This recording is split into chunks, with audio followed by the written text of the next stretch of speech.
Hello there guys, welcome to another of my live videos, and on this video tonight I am going to be giving you my preview for the Liverpool versus Manchester United game Sunday 4:30 kick-off. I know I did say on my recent videos I would be doing the preview on Friday, which is tomorrow, but I've decided to do it a bit earlier than that. So like I said, I'm going to give you a bit of team news going into this game. Obviously, I will be giving you a bit more additional information tomorrow when Ole Gunnar Solsjkaer does his press conference. I am going to be, giving you my reaction to some of the stuff he does say during his press conference. Also, on this current video, though, I am going to be giving you my starting 11 prediction for the game. Obviously, no one expects us, to get anything from Liverpool on Sunday. We are aware of how much of a difficult game it's going to be. But despite the fact that Liverpool are strides ahead of us at the moment, and it's going to take us several years, to emulate to Liverpool or Man City's level, this is still the biggest game in English football, because Liverpool and Man United are the two most successful teams in England, historically. Liverpool are on course, to win their first ever Premier League title. They haven't won it all in all for around 30 years. So that 30-year drought is obviously going to come to an end by the looks of things. Liverpool are 14 points in front of Man City. They are 16 points in front of Leicester, also, with a game in hand. They are 27 points in front of us. Liverpool have won 20 games out of 21 so far this season. They are unbeaten in 38 Premier League games, so if they win this game on Sunday, they will extend their unbeaten run to 39, and they are unbeaten in 51 Premier League games at Anfield. So obviously, Anfield is a fortress. I think the last time Liverpool lost at Anfield was back in September 2018 to Crystal Palace, so they have been unbeaten at Anfield now for over a year.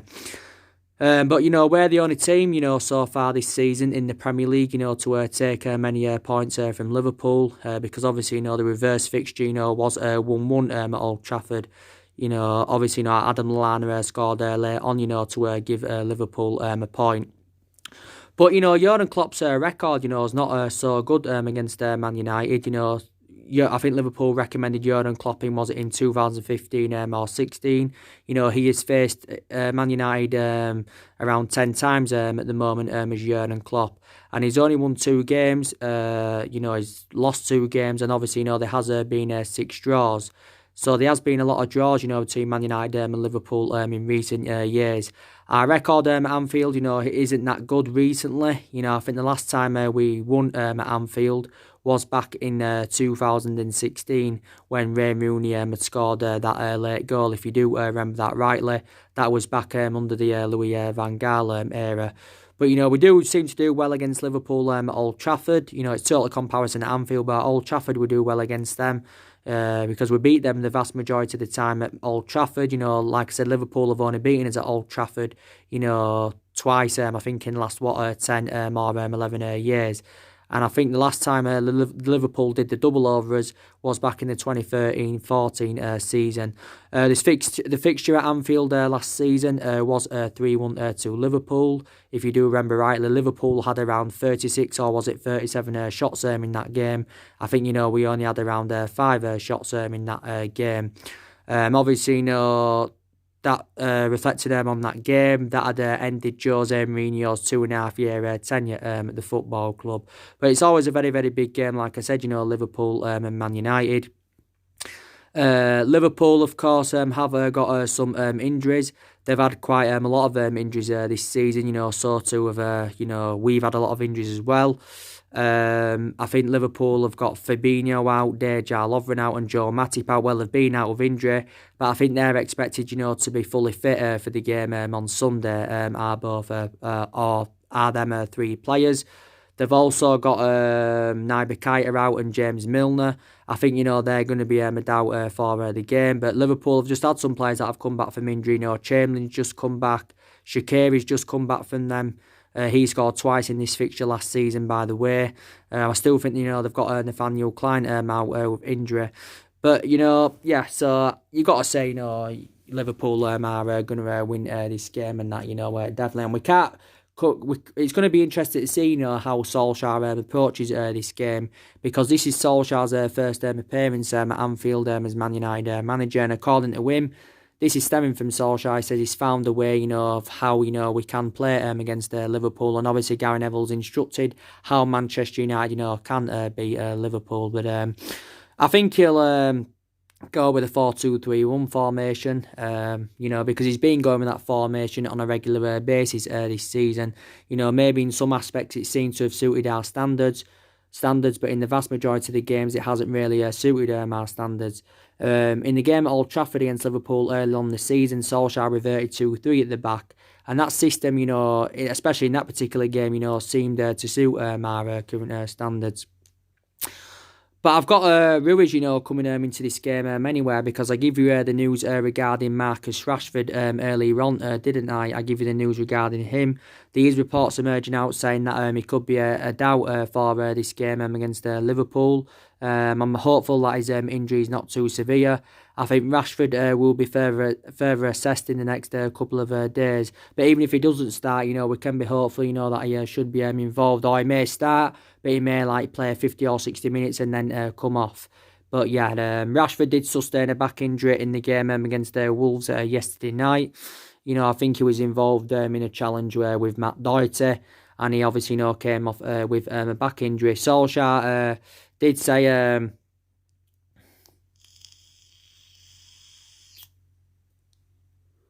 the decision to play him, was backfired. This is what, he had basically said. So maybe he shouldn't have, brought Marcus Rashford on. He only was on the pitch for around 15 minutes. But analysing it, Rashford has been our best player so far this season. He's been our best player, as Rashford. He's been in scintillating form. Rashford is on, 16, 17 goals in all competitions so far this season.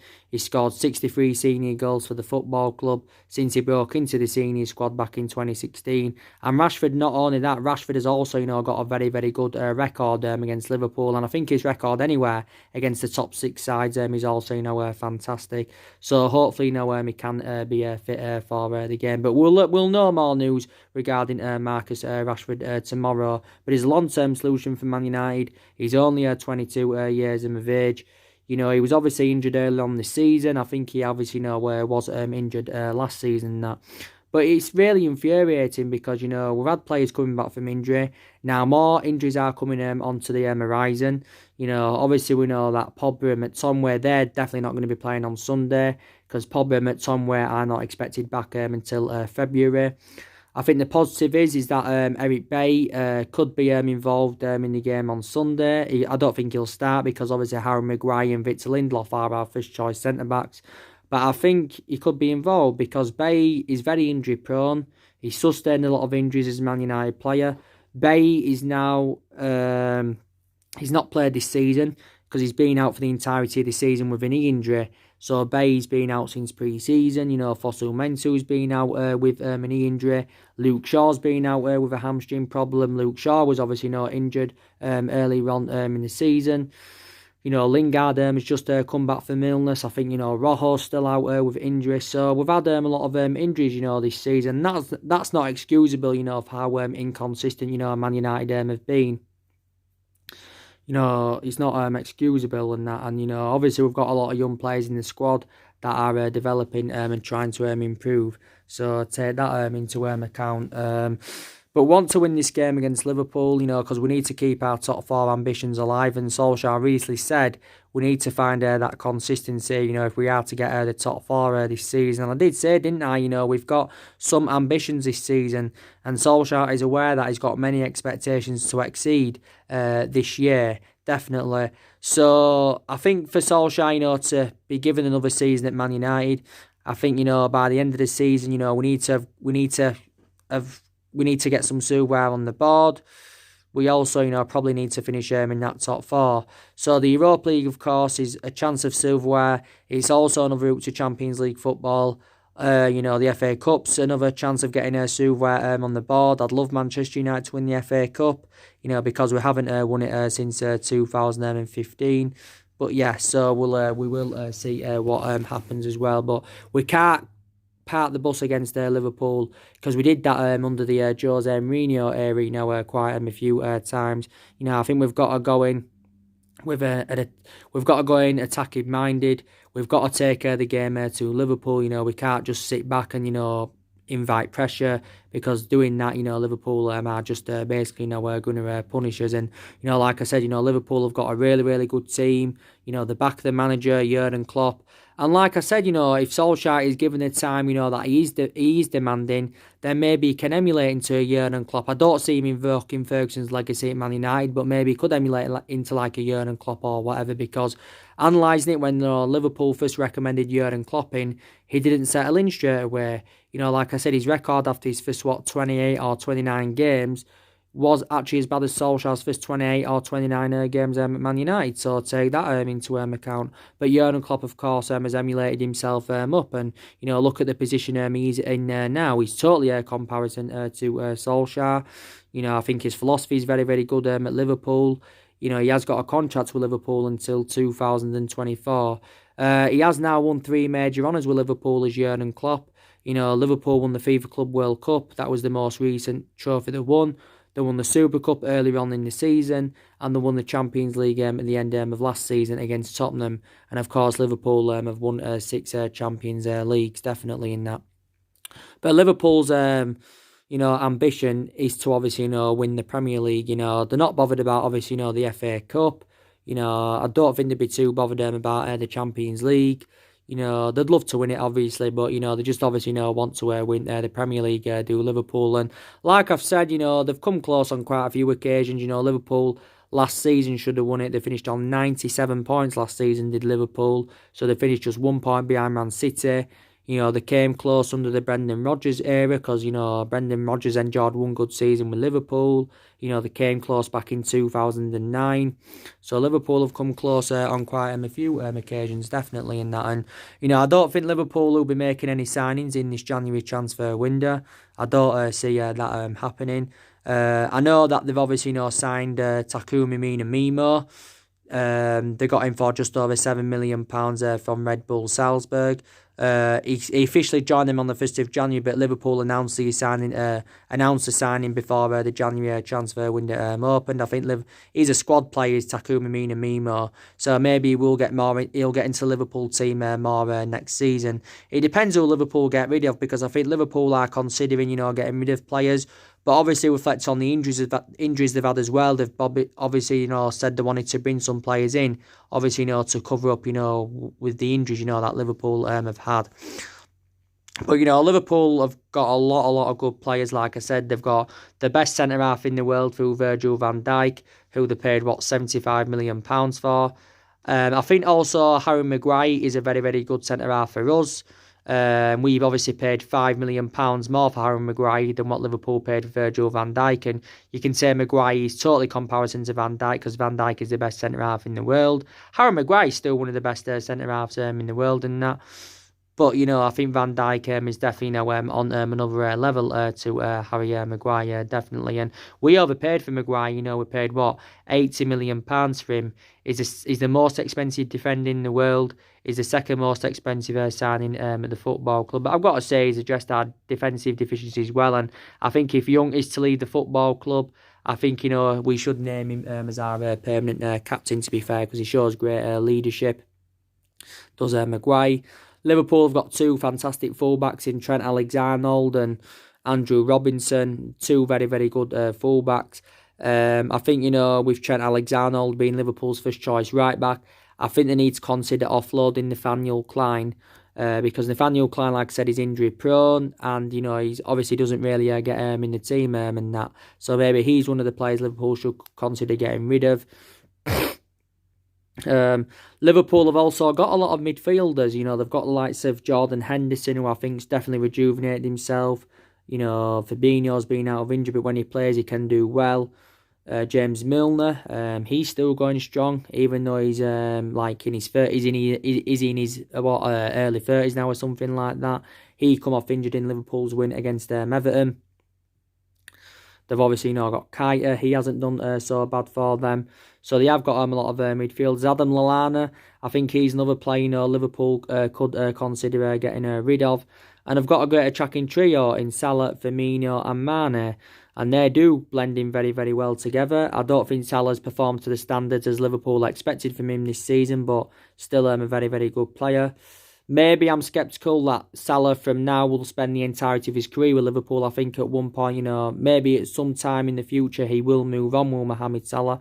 I think Mane is actually, been in better form than him at the moment, Mohamed Salah. Because, Mane can create, he can also score goals, but also Salah can do the same thing. So I've actually, got the same perception. I think Firmino's done well for them recently. He scored the only goal in Liverpool's 1-0 win against Tottenham last weekend. And Solsjkaer, I think, Solsjkaer, mainly makes an impact, when he comes off the bench. Liverpool only paid around £13 million for him from Stoke. But, Liverpool have got a good squad, like I said, they don't overpay for players. And obviously, that's totally comparison with Man United because, we obviously, overpay for players. Prime example, 80 million for Maguire, £89 million for Paul Pogba, £50 million for Fred, £40 million for Matic, and he's a flop. So, like I said, it's not always about spending big on players and getting them Galactico players. If you're playing as a unit and you're playing as a team and that, then obviously it's going to work out for you.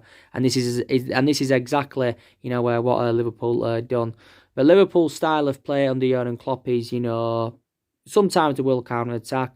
But, they like to press to Liverpool, they like to get bodies in decent positions and they can score, some really, really good goals. I think also they are defensively very, very good as well as an attacking team.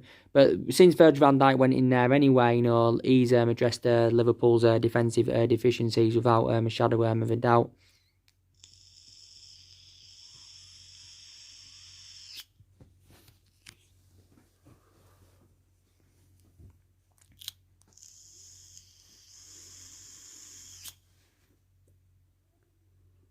Without a shadow of a doubt. But, Liverpool have got a lot of players who they got from Southampton in their squad. They got Virgil van Dijk from Southampton. They got the Klein from Southampton, I think. They got Mane from Southampton, don't forget. I think they got Lallana from Southampton. Dejan Lovren from Southampton. So they've got quite a lot of Southampton players in their team. And it's also going to be interesting to see, Mane coming up against man Wan-Bissaka.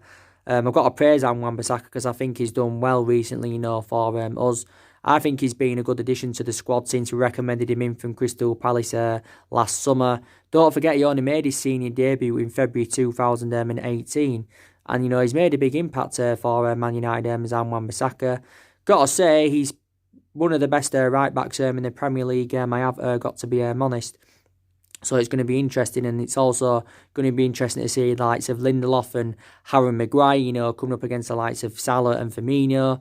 Will they be able, to, pocket them, basically? I know it's going to be extremely difficult. So now we will get on with the starting 11 prediction for the game. Solsjkaer, of course, in the game against Wolves, he made 3 changes from the 4-0 win against Norwich. But I do believe in this game against Liverpool, obviously, he's going to make some changes in that. So, obviously, De Gea will be in goal. It was Romero in goal against Wolves in the FA Cup. But Romero mainly plays in the FA Cup anyway. Because he's got a pretty decent pedigree in the FA Cup, to be fair. I thought he did well in the Cup games last season. Romero has now kept 34 clean sheets in, 54 appearances in all competitions, but he's actually a good keeper, but I still don't think he'd be reliable enough to become our number 1 keeper, but he's good as second choice, is Romero, so he's definitely a good backup for us. But De Gea, will be back in goal. De Gea's now, I think, on nearly 400 appearances for the football club in all competitions since his arrival from Atletico Madrid back in 2011. But De Gea's emulated himself up over the years, and his progression's been absolutely fantastic.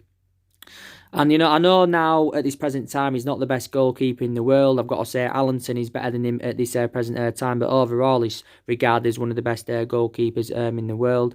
De Gea is now into his 9th season at Manchester United. He has endured 8 years here. I know that he made mistakes early on in the season. He made a lot of mistakes towards the back end of last season. But I think prior to that, he's had a good career with the club. I think he's had a good 7.5 years with Man United. I know that, he could have left Man United, couldn't he, De Gea? He was obviously, he's been linked to Real Madrid a long time. Well, was linked to Real Madrid a long time. Due to a fax machine, his move to Real Madrid never materialised back in 2015. I think Juventus went in for him at one point, so too did PSG. But De Gea ended up signing a new long-term deal with the club, and he's now on 375 grand a week, so he's actually the highest paid goalkeeper in the world. But like I said, he will be starting in goal against Liverpool with De Gea. Right back, it will be Wan-Bissaka. He'll keep his place at right back. Definitely thought he had a great game against Wolves. His distribution was good. They bombarded forward, had a lot of the possession in the early stages. So yeah, he'll be at right back. It'll be Lindelof and Harry Maguire as a centre-back partnership, definitely. Maguire, obviously, he's okay to play. He's just recently recovered from a hip injury. A lot of Man United fans were actually, blaming Solsjkaer, for Harry Maguire's injury. But yeah, so it'll be Lindelof and Maguire at the back end. And I think they've blended in very, very well together. They both had good games against Wolves and was defensively good against Wolves, to be fair. At left back, I think, we'll stick with Brandon Williams because Solskjaer now views Brandon Williams as his first choice left back. He's a better solution than Luke Shaw. Luke Shaw is now, I think, into his 5th season at the club. I think he's had some good spells as a Man United player. Prime example last season. Won the double player of the season and that. But he's just too injury prone, is Luke Shaw. But so there's a lot of United fans now saying, maybe, we should get rid of Luke Shaw. But there again, you could say now that Brandon Williams is first choice, you could say Luke Shaw is there as a backup in case Brandon Williams gets injured and that. But we've got a variety of fullbacks in the team anywhere.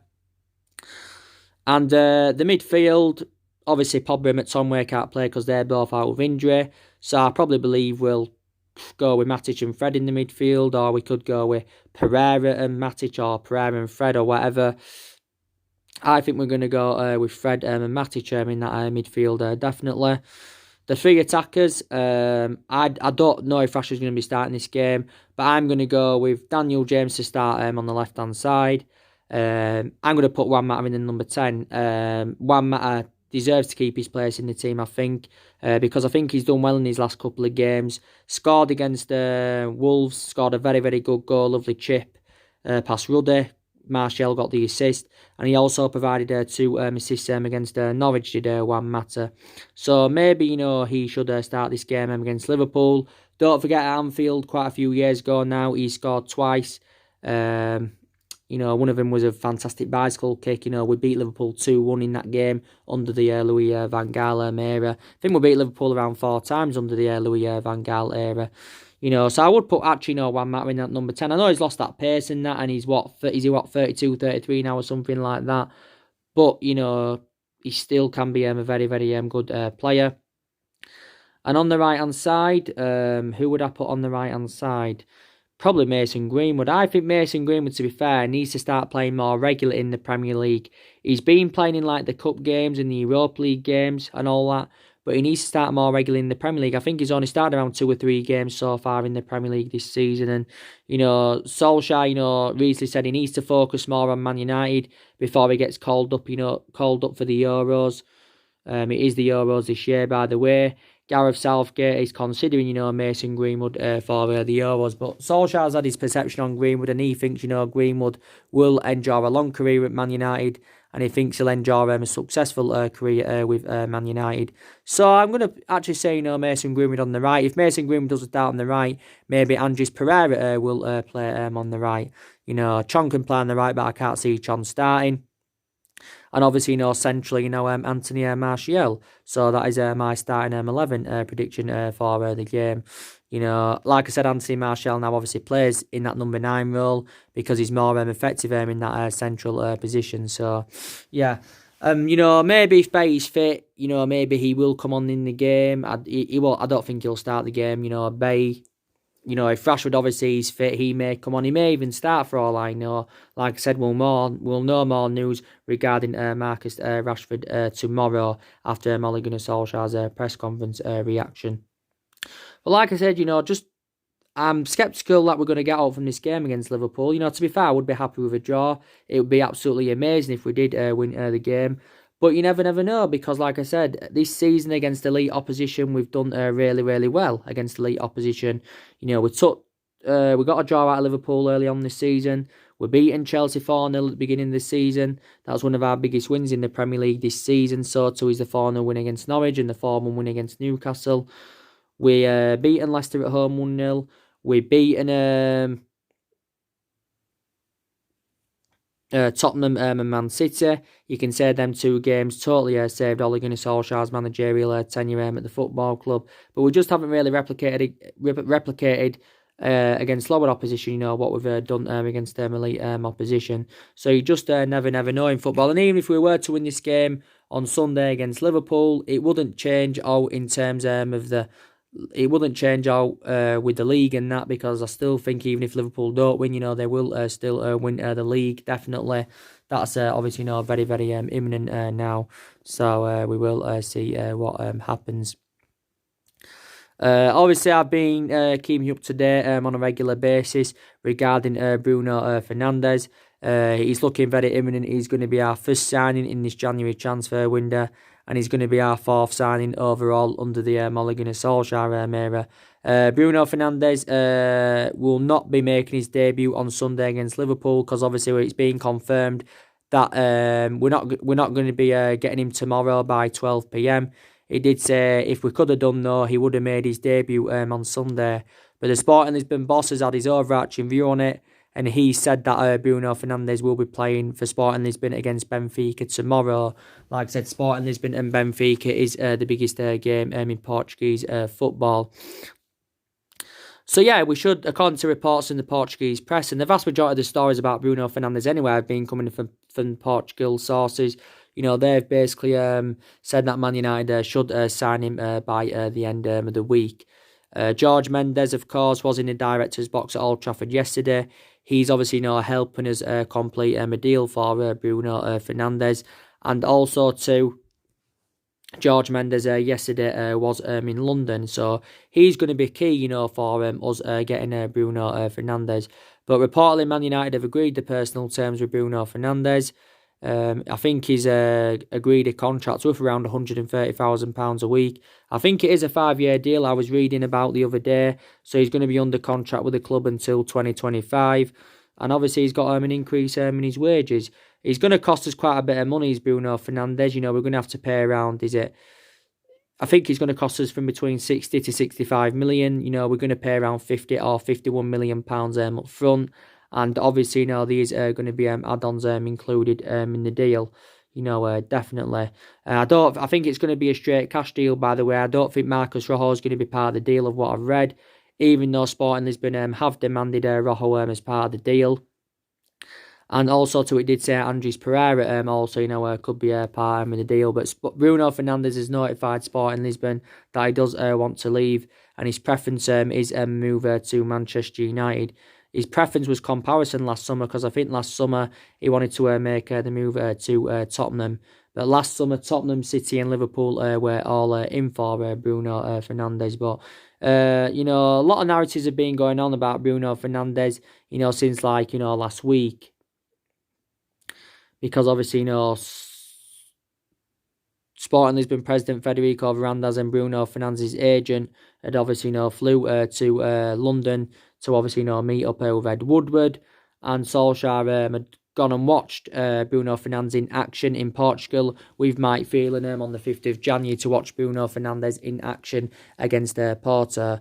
But yeah, he's our number one priority target now. And we was in for him last season. We was relentlessly, you know, linked to him last summer.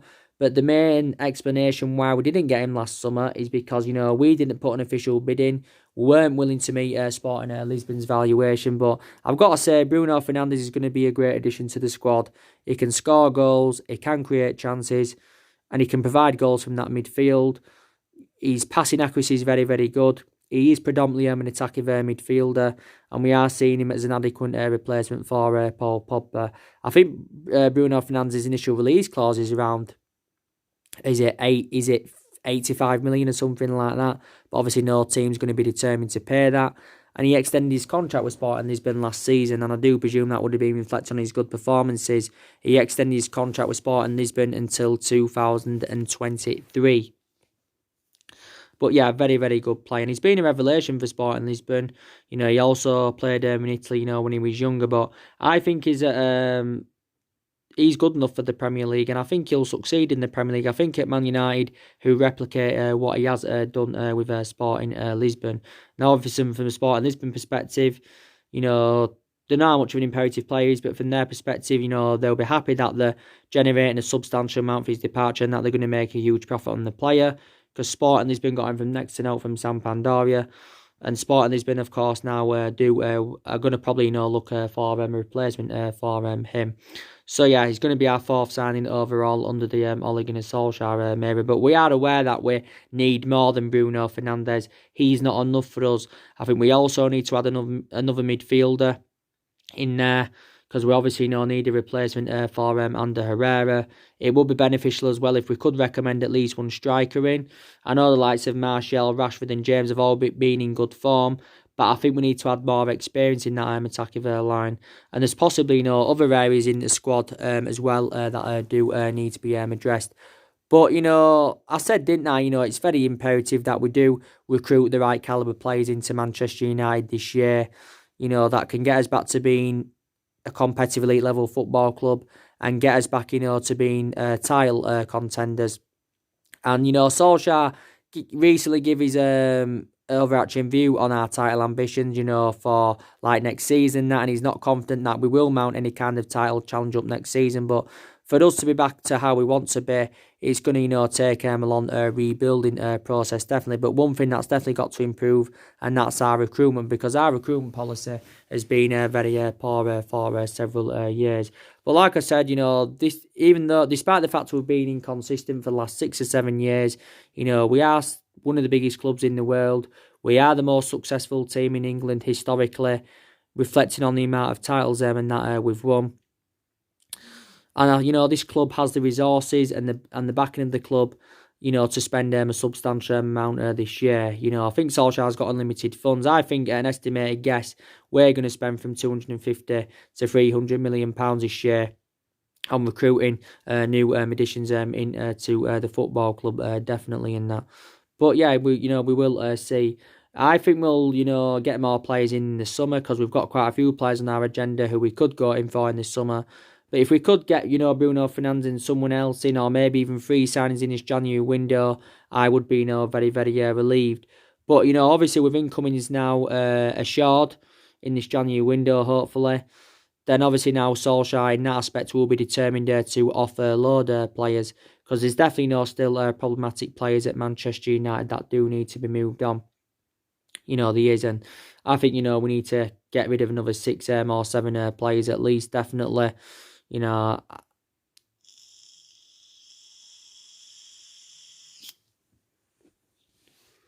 think we need to get around 6 or get rid of around 6 or 7 players, definitely, without a shadow of a doubt. But our board and Ed Woodward are determined to back Solskjaer in this January transfer window. They're also determined to back him in the summer, because they're going to see who he can recommend in to the football club. A lot of United fans do feel as though that Solskjaer's been given long enough. But there again, he's only had one. He only had last summer was his first transfer window, and now in this January transfer window, it's his second window. So maybe we do need to give him a couple of windows. But Solskjaer's been here over a year now. He's now been here 13 months. Obviously, he's been permanent boss now for around 10 months. Analysing the vast majority of that 10-month period, he has endured a very difficult time, definitely. And I think one of the mistakes the club did make was, giving Ole Gunnar Solskjaer the job on a permanent basis. But he's on a 3-year, he signed a 3-year contract in March last year, worth £7.5 million a year. And he's got around 2.5 years left on his current contract. Whether Solskjaer will be here at the end of the season, I do not know. It's dependent on whether we can win any Super or get the top 4. If we don't do this, then it's probably very, very likely that Solskjaer will leave at the end of this season, and we will recommend probably Mauricio Pochettino in definitely. But I am actually very, very sceptical that he will see out his 3-year contract at the club, unless we can see a dramatic turnaround. Because Solskjaer has been under intense pressure for the vast majority of this season, reflecting on our bad, results and performances and that, and not performing to the standards which we should expect. And obviously, reflecting on the amount of money that's been invested into the football club over the years, I think we've spent nearly £1 billion on recruiting new players in. Not only that, we've also got players on big contracts at the club. We should be in much more of a commanding position than we're in now. I did say at the start of this season that I didn't expect us to win the league this season or mount any kind of title challenge up, but I still expected us to enjoy a better season this season than what we saw last season, because last season was a huge disappointment. We finished 6th and we didn't obviously winning in Solsjkaer, which was a disappointment. I think last season, if I'm right, was the lowest we finished in the Premier League era and that. But I think if we are to be ever like we was under Ferguson, then it's going to take several years, definitely, because Solskjaer has not fully settled in yet. It's going to take time, because he does that with a lot of managers. With Ferguson, he didn't settle in straight away, because when we recommended Alex Ferguson in, he didn't win out in his first 4 years at the football club when we recommended him in from Aberdeen in 1984. But, we stood by Ferguson. We've had quite a few Scottish managers, prime example, Ron Atkinson, David Moyes, but after that 4 years without winning out, look what Ferguson went and accomplished. He's the greatest, one of the greatest managers of all time, because he had his influence on the game was just absolutely fantastic, and he had a fantastic legacy. He enjoyed 26, 27 years at Man United, and the vast majority of the silverware we won came under the Alex Ferguson era. Ferguson controlled the transfer policies, he controlled the contracts. He obviously had a lot of trustworthiness in his players. The fear factor was there, the winning mentality was there, and like I said, he developed a lot of young players. And maybe in that aspect, Solskjaer replicates him, because Solskjaer, has got a lot of faith in his young players now. We've got a lot of young players in the squad. And of course, Solskjaer is still keen on continuing the policy of recruiting young players into the football club and that. But my overarching view on this, I don't think we'll ever be the team that was under Ferguson. I don't know if we're going to win the title again. We haven't won the title since 2013, so that's 7 years ago now. The last time we won it, and that was in Alex Ferguson's last season. But, one of the club's greatest achievements, obviously, was in 1999, when we did win the treble, and obviously, that was thanks to Ole Gunnar Solskjaer, and that's obviously Ole Gunnar Solskjaer's most iconic moment as a player. His most iconic moment as a manager was actually, that miraculous comeback we did against PSG last season. We won by 3 goals to 1. And, Solskjaer's managerial tenure, I can assure, is not going to work out at the club. But I said, we'll never forget, what he has done for the football club. I think as a player, he was fantastic. He had that proven pedigree as a player. But as a manager, it's totally comparison to how he was as a player. So that is my element of concern. He's been tactically naive for the vast majority of this season. Doesn't really seem to have a plan B, does Solskjaer. But not all of the blame stems from Solskjaer, Everyone else needs to take responsibility. Some of the players need to take responsibility. The board, I think the vast majority of the blame stems from the board, their liability. Ed Woodward is a liability. The Glazers, a lot of United fans, are demanding the Glazers out of the football club. So, they're also to blame as well. So, I think we need to get a director of footballing. I don't want Ed Woodward to be our director of football, and we was in for the director of football last summer, and I said that's one of the structural changes that we need at the football club. And that. But I've already said to you, I think the players that need to leave, Young needs to leave the football club, definitely. I don't think he's going to leave this month, though. Ash Young's not going to leave the club this month because Solskjaer is reluctant to let him go this month. There's a few teams in for Ash Young, by the way. I still think his preference is to move to Inter Milan. He's moved now to Inter Milan. He's in jeopardy. He's in jeopardy because of the swap deal with Roma. I actually now do believe that swap deal with Roma has been agreed. But Inter Milan have been in talks to get him. There's also Crystal Palace, Lazio, and I think West Ham are also in for him. I think his former club Aston Villa have been in for him. But Young is one of the problematic players at the football club that does need to be moved on. Young, his initial lost his place in the team. Young is now into his 9th season at Man United. He's enjoyed 8 years here. We recently offered him a 1-year extension, but Young had turned this 1-year extension down. But yeah, and Young hasn't been playing recently anyway, because I think he's had some kind of minor injury. But we've got to get rid of him. He'll leave at the end of the season when his current contract expires.